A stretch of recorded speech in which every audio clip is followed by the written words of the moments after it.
I'm Kenneth. And I'm Deidre. And this is When Good Things Happen.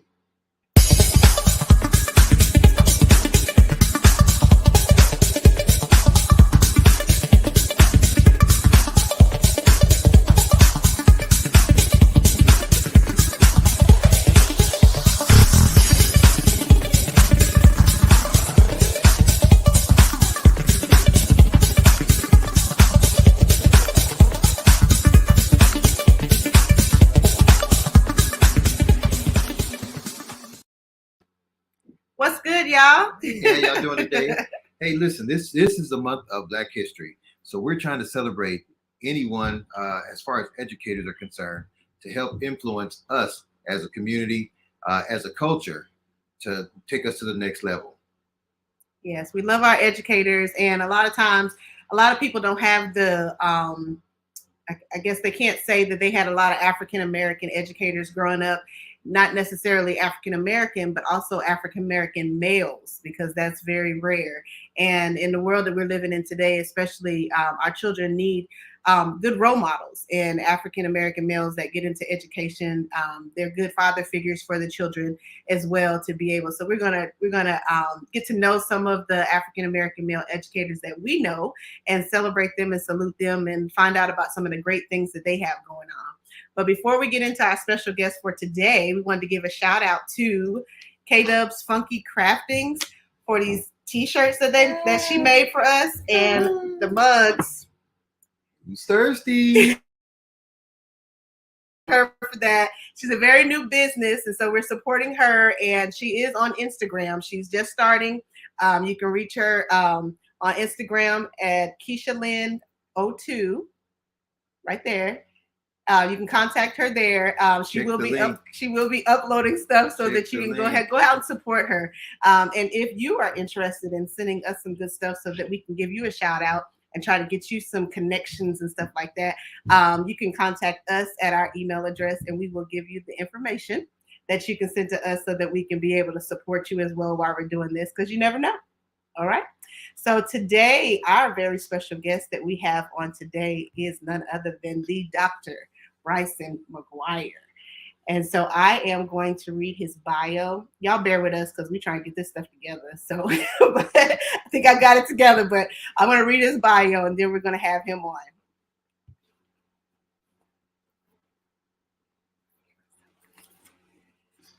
Okay.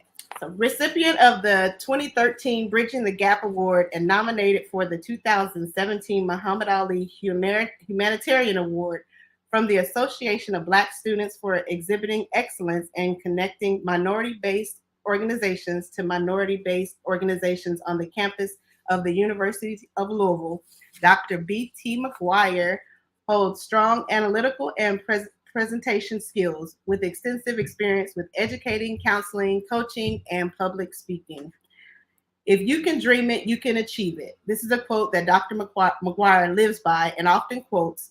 Reared in a small town of Danville, Kentucky, Dr. McGuire has developed several skills that have prepared him to take on any task or obstacle that life presents.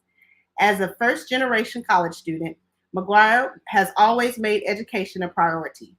After graduating from Danville High School, Dr. McGuire attended the University of Louisville on scholarship, where he earned a Bachelor of Arts degree with political science with a minor in history.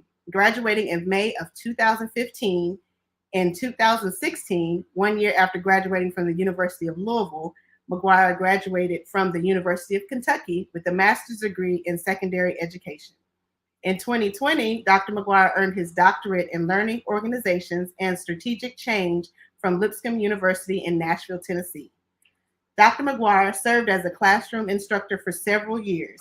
He began his instructional career serving as a social studies educator at his alma mater, Danville High School. While he was there, he was the only Black core content teacher in the entire district of Danville Independent Schools. While serving his alma mater, Dr. McGuire also served as an adjunct professor at Campbellsville University. After leaving his alma mater, Dr. McGuire served as an 8th grade social studies teacher in the Metro Nashville Public Schools, also known as MNPS. During his tenure as a classroom instructor, Dr. McGuire served in numerous roles, including Social Studies Department Chair, School Improvement Team member, instructional team member, principal designee, and the boys and girls soccer coach. In addition, Dr. McGuire also served MNPS on the social studies curriculum and instructional team, the lead teacher on the Social Emotional Learning Teacher Council, and facilities professional developments on culturally relevant prodigy and diversity and equitable practices. After years as a classroom instructor, Dr. McGuire exited the classroom and entered into the realm of school leadership and administration. Presently, Dr. McGuire serves as the Dean of Students of DuPont Hadley Middle School in Nashville, Tennessee.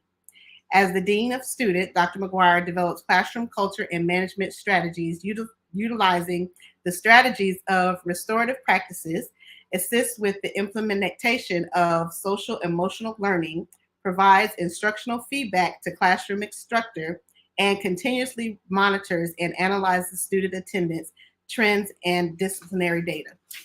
To date, Dr. B.T. McGuire has trained educators who are currently serving students in the cities of Atlanta, New Orleans, Louisville, Nashville, Memphis, Chattanooga, St. Louis, Charlotte, Los Angeles, and Chicago. Aside from his role as an educator, Dr. McGuire is the son of two loving parents and a brother to a college football player. He is also a proud member of Alpha Phi Alpha Fraternity, Incorporated.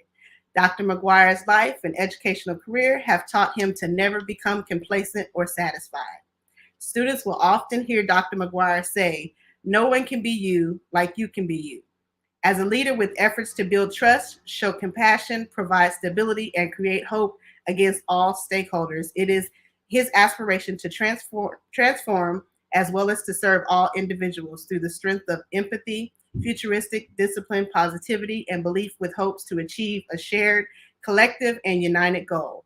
Dr. McGuire believes that although tradition and history have given us an excellent blueprint, there is always room for improvement. This is my favorite part of the whole thing. He is an individual who desires to build upon the foundation that has been laid, and if he stumbles over a crack in the foundation, Dr. McGuire obtains the materials that he needs to fix that crack. I love that. That really stood out to me. So, ladies and gentlemen, we want to welcome Dr. Bryson B.T. McGuire. Thank you so much for being with us today. I was trying to figure out, I was like, I'm not going to read the whole bio. But then I got to read, and I was like, I got to read all this. Because I know she was reading all of it. I said, okay, I'm here for it. It was so good. I couldn't just pick a certain part out of it. I was like, oh my gosh. But yes, I mean, when I first thought about this, you were like one of the first ones. And I was like, I said, I have got to get him on there. I mean, outside of, I was telling Kenneth, I said, I've never physically met you. We're Facebook friends, yes. And just watching over the years, and I'm like, oh my gosh, he is so awesome with these children. And you're you. That's the thing about it. You're you, and that's what stands out. Yeah. So of course, I've been knowing Bryson. Yes, you have. For some time. Yeah. We have actually met. Yes. And also, he also. By him being a member of Alpha Phi Alpha fraternity, my son, yes, my oldest son, is also one of his frat brothers. Yes, he is.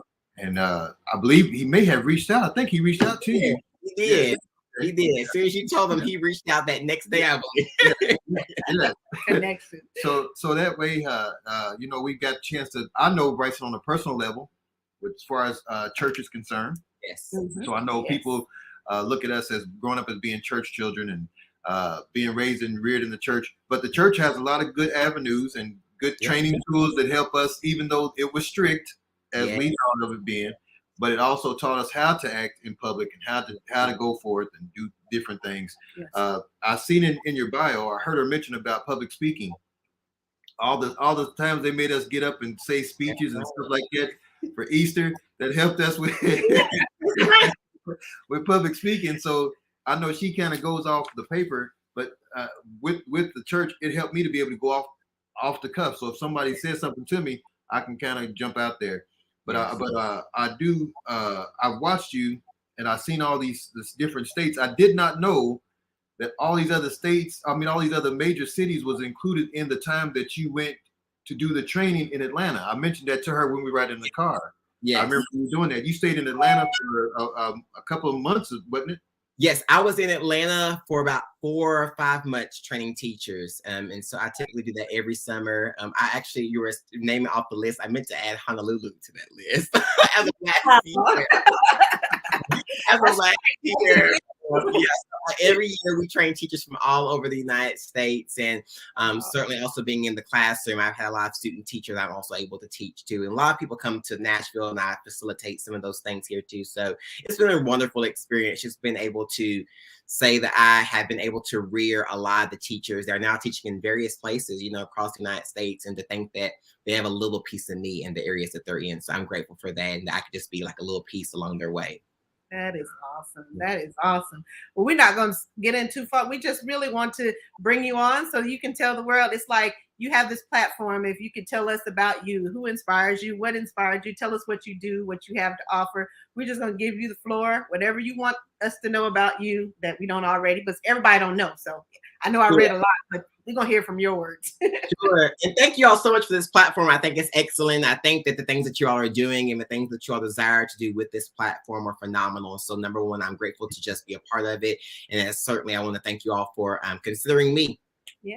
So as was forced, I know it's Black History Month, so I always tell this story every month.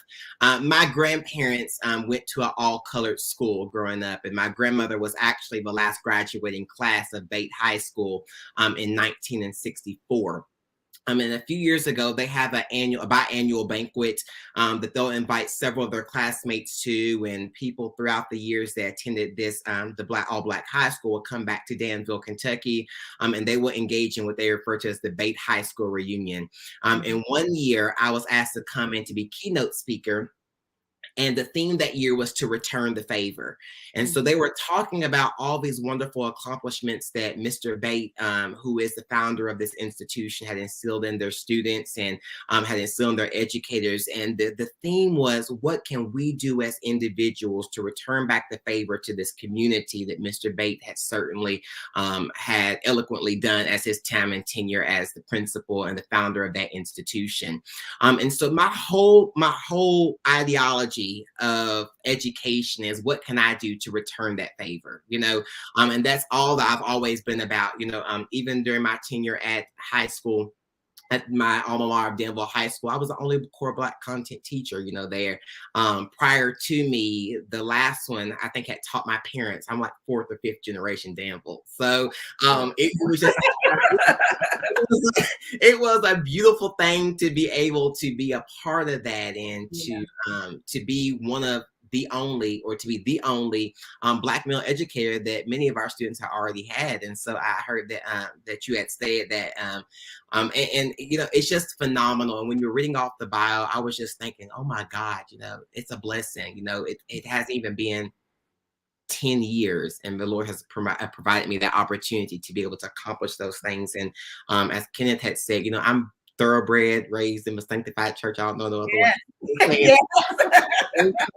And so when Kenneth was talking, I was like, you know what? When I think about like budgeting, when I have to run budgets for the school, I didn't learn how to do that in school. I learned how to do that, on the finance committee. You're right. You're right. Right.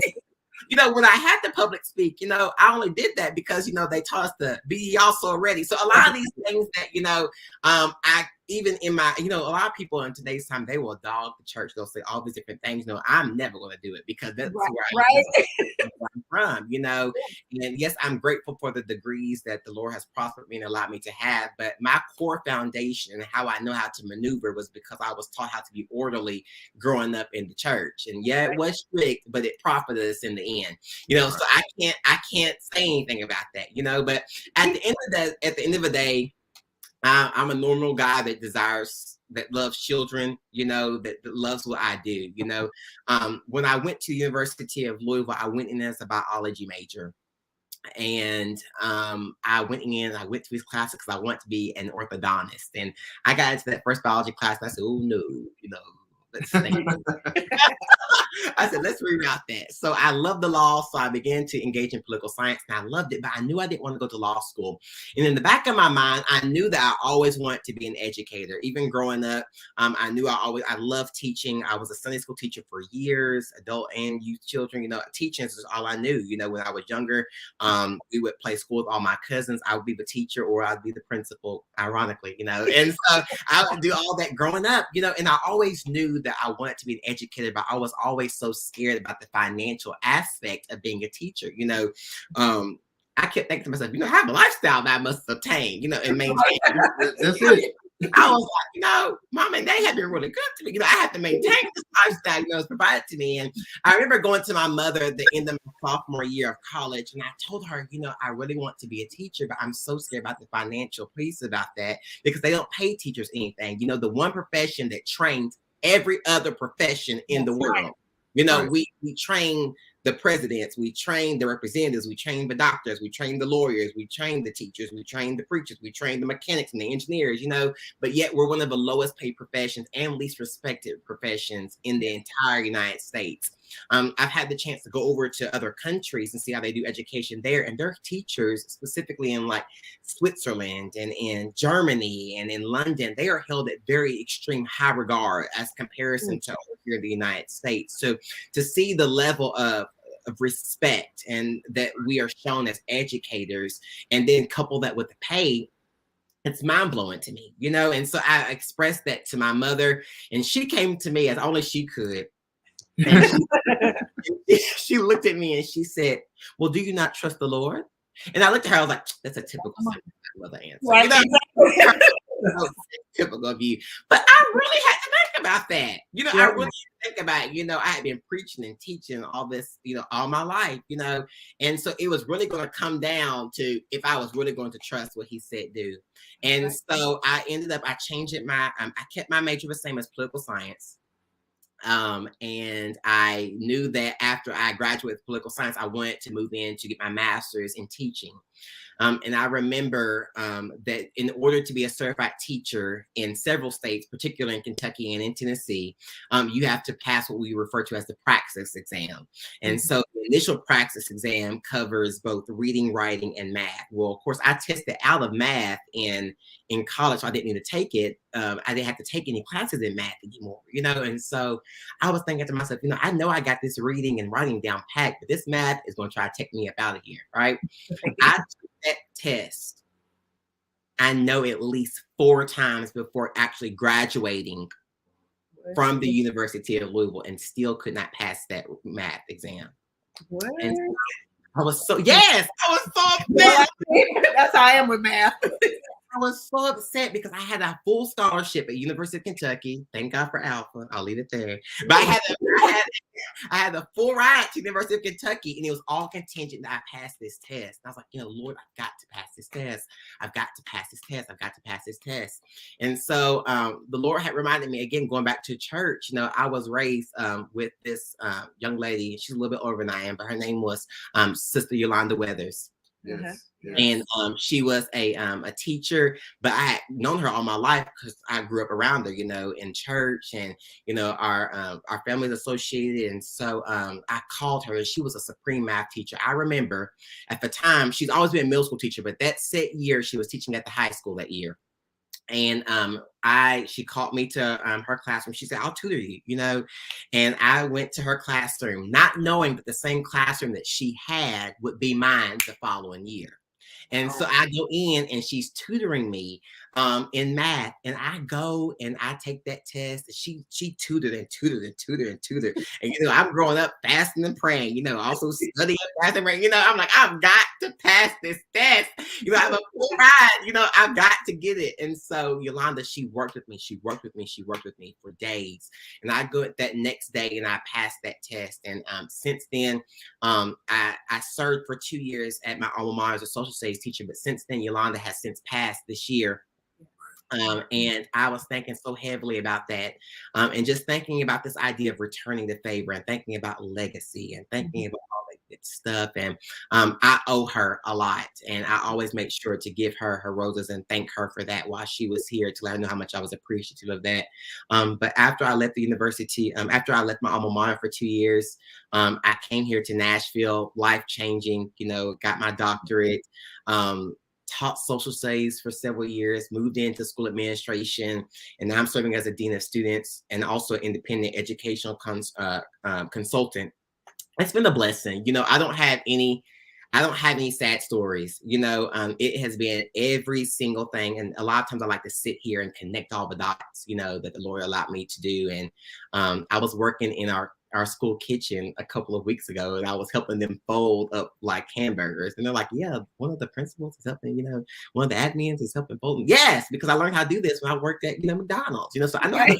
Right. So like, I know how to do a lot of this stuff. Or when I'm doing customer service, I knew how to do this because, I worked at JCPenney. So like seeing how all these dots that the Lord has exposed me to, then seeing how I'm able to navigate the current space that I'm in now has been such a blessing. And, and I could go on and on, but at the core of who I am just grateful. I owe all my success to number one, the Lord, who's prospered me and gave me the abilities to be able to do so. But my parents are phenomenal. I praise and thank God for the deacon and the missionary, that while they were strict, they taught us right, and I'm grateful for that, Yes. Yeah, that's me in a nutshell. Anything that I can do, I surely have a passion for teaching my own, while I have no discriminatory practices towards any student that I have, but it's just something about representation, for me, and allowing students who are of color, primarily Black students, to see that this is possible. This is attainable. The one thing about my school, I love it. We have 3 administrators, and 2 of us are Black males, and we both hold doctorates, and so seeing these children, seeing these males, seeing these young ladies that are growing up, these children, however they identify, but seeing these children and seeing them, they're able to see this representation, that goes a long way with me, and so I'm just grateful. I don't have any sad stories. I'm looking for more clients for educational consulting. That's been wonderful. I started that in the midst of the pandemic. Right. So yeah, that's me. I'm grateful. That's wonderful. You were talking about giving back and how, being able to honor people that, and that's the thing, and people being able to see. That was one thing I thought of when it was brought to me, when the Lord laid it on my heart. It's like sometimes people don't get to see that, hey, there's an African-American male educator out here that's not just a teacher, but he's moved up the ranks. And hey, he can do it. I can do it too, and they can have that faith, and you look up to you and see and be like, well, I remember there was a time when I seen this man, Dr. B.T. McGuire, and it was like, and I wanted to do stuff like he's doing, and so we never know. So that was the thing. I was like, people don't see this every day. And like I said, when I talk about you all the time, especially with your videos, with your students and with your coworkers. Right. And you're like, you're right. You're right around. You're gonna be right there. I don't care. You're gonna be right. I was like that one where you had them singing in the classroom and everything. But it's fun because you can see all the smiles on the faces and everything like that. Is because, like I said, you can be you, and they know, okay, I know I can't cut up with him, but I know that he's going to be positive, and that's the thing. I've worked in group homes before. Mm-hmm. And it was always, they want you to be a certain way. And I'm thinking, no, I can't be that way because, I'm like, and I'm mama all the way. So it's like, I'm like, they're rough children that got moved out of their homes because they got behavioral issues. And I'm reading them bedtime stories because I'm like, look, they need a mama. You know what I'm saying? Their mama not here. So, but yeah, you do stuff like that and you get to be you because you never know what type of impact that you can have in the children's lives. Sure. And while you all were talking, I meant to acknowledge them. I'm so sorry. But when I was coming back, I had told Mama, those teachers don't make enough. But then I came back and I said, you know what? Brother Ron and Sister Teresa, they do pretty well for themselves. And I remember, and it's just like that, just seeing that, and also seeing them, and I praise and thank God for my time and my tenure at the University of Louisville. I was able to meet so many people that also you all know and like and connections, and seeing them grow up. And they took such good care of me. I mean, they took such good care of me. And so like they were like, I can think of Sister Angie, and I call them all Auntie, you know, Auntie Angie and Auntie Linda, and you know how they took. I didn't have to walk for nothing. I'm telling you. Yeah, you spoiled by them. I know it. We know it. They still like they were so hard, like, and I was so appreciative. You know, my parents, you know, of course, they're sanctified. They were raised in Danville, but when I came to Louisville, you know, I was looking for that sense of community. Yeah. They would not only feel like home, but would also push me, and I am so grateful for them. And so I'm grateful that they get the chance to watch this. And anytime that I tell them, I always let them know, Brother Ron, Sister Teresa, all the Slates, you know, how grateful I am for their support and how they really just brought me into their own. You know, I didn't miss. I felt like I was at every jurisdictional conference. You know, W, and I was just like, you know, I thought I got away from this when I moved from home. You know, but like I was so grateful for all that, and they still pushed academic studies, but they continue to ensure that I was grounded and reared in what I knew to be right already. So I was really, really grateful for that, and I'm so grateful for their support today. Yep, that's a blessing. Yeah. No, I was just enjoying listening to him talk. What I did want to ask is that I know you've been in Nashville for how long again? I moved here in 2018. God, Yolanda would be so upset. Based on attraction. Since 2018. I didn't know you had been there since 2018. I remember you saying you was going to you was moving to go get your doctorates. It's the only thing I remember. And then no longer it seemed like, I don't know how long it was, but it seemed like it was about a year. Yeah, it didn't seem long. And you was doing your thesis, and you were getting to graduate. Yeah. So it was an accelerated program. So the average doctorate program is about 3 to 4 years. Ours is set to where we go year round in 2 years. So we did that about a year. I did start working on thesis, but I've been here since about 2018, and we completed coursework in 2020 and thesis in 2020. So I graduated in December that year. Gotcha. Okay. Right. It doesn't seem that long, but I've been here for a while. I've been trying to figure out what's next, or if I'm going to make it. I didn't see you you didn't give honor to Bishop, so you know. Bishop is actually outside this door trying to figure out who else is in here. Bishop in his absence today. As he's scruffing up, I hear him tuning up outside. But I do in his absence. Yeah, one thing I do want to say that I always watch, and I watch how you carry yourself. Yes. No matter what I see you doing when you at school, you got that tambourine with you. Because I leave my desk too. And I see you moving your mobile desk through the hallway. The one time you did the video, they was walking through the hallway, and you trying to get everybody's attention, so you just said, "Okay." You start playing the tambourine. It seemed like everybody just got in line. You gotta get in. You just gotta get in. They respond, and like I always tell people, I'm young enough to be relatable, but old enough to be respected. That's right. And so I've created such a relationship with my students to where they know that I'm here for your stuff. You know, I love you to pieces. You just like my own. I don't have any biological children, but I tell people I have 572. You know, and so they are mine, but they know that I don't tolerate any mess when it comes to that. But that all comes with the relationship. I tell any teacher, any beginning teacher, any teacher that I train, that teaching and education is about 10% curriculum and instruction and 90% relationships, because students will not learn from people they do not like. And so it's really, really hard for me to instruct you and I don't have a relationship with you. And we wonder why test scores are low, or why the school to prison pipeline continues to widen, you know. And so we have to be very, very strategic about building relationships with our students if we want to see both academic and social emotional growth. That is so true. That's true. That's true. I have a 15-year-old daughter, so that's how it is. Mama, she don't like me, but honestly, that relates to I really don't care for her, you know. Yeah. So, but yeah, that makes a difference. That's what they hear. Yeah, that's what they hear, and we really have to do our due diligence with elevating student voice, right? I think that we, as sometimes adults, we see that a child is 10, or that they're 15, or that they're 16, and we don't liken to what they are saying is true or factual, you know.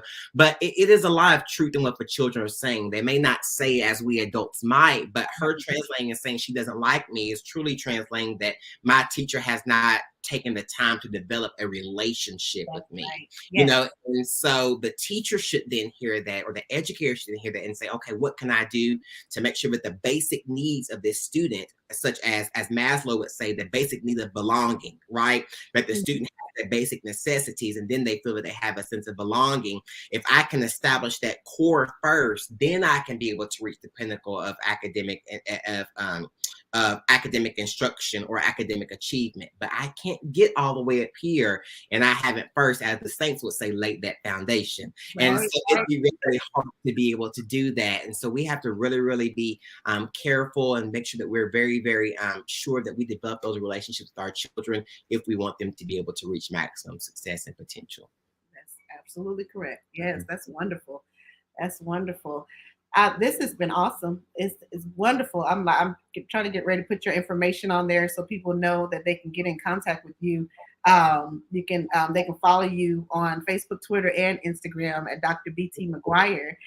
They can get out in contact with you there. If they, like I said, you have other things going on as well. Contact information, I'll put that up there as well. The contact information, you can go on his website at drbtmcguire.com and get all the information, get in contact, see what he has to offer. You know, this has been excellent, and he has a lot to be able to share, you know, with not only educators but parents as well. Yes. You know, so this is awesome. And like I said, we really appreciate you coming today. Like I said, it was, you know, I was like, yes, I know you was at the top of my list, because I told him, I said, we got to get Bryson on here. So yeah, you were at the top of my list. So I was like, yes. So just so be it, you're our very, very first interview. So yeah, get I certainly are kind of privileged and honored to be able to be on here. And again, you know, people don't have to be nice. And when they are nice, they certainly have to be nice to you. But Bishop Beasley would say, when people are nice, the least you can do is tell them thank you. To be nice. And so, thank you all for the opportunity to be here. I certainly enjoyed myself. Thank you so much. And thank you for doing your good things and being able to share with the world and being a blessing to the world. And we thank you so much. And we ask you just take care, and you will be blessed. Thank you. You as well. It's so good to see you all. Y'all take care. Likewise. Right. We'll see you around. All right. Yes, that was awesome. He has a wealth of knowledge. And we're so thankful for that, and him being with us and sharing with us. And so, so again, this is when good things happen. Again, we're trying to bring to everybody on a different platform about those educators this month. What can, you know, here we are with a guy from Danville, Kentucky. Yeah. Probably some of y'all people that are looking at this never even heard of Danville, Kentucky. Right. But good things come out of Danville, Kentucky. Yes. Dr. BT McGuire is one of those products that come out of Kentucky.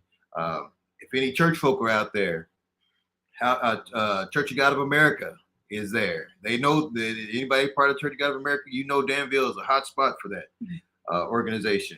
A whole lot of stuff, but anything that you can think that you can do, you can achieve it. Yeah. Again, when good things happen, you know, we want people to know out there that this red carpet is for those people. Yes. And we want to encourage you to keep doing the good things. Don't stop. There's somebody out there that needs you and what you're doing. And there's someone out there that's looking and that you can be a good role model to. And we want you to just continue doing those good things. And we're just going to continue sharing it because we want the world to know about you and the good things that are going on. I mean, I just keep seeing different things on social media and I'm like, oh, I got to take note of this, take note of that, because there's a lot of good things going on. So you all continue to share the good things on social media and continue to watch us weekly. Yes. And we'll bring somebody to you weekly as far as the good things. weekly. So you can keep up with us. But we thank you again for tuning in to the broadcast of When Good Things Happen. And ask you all have a wonderful night.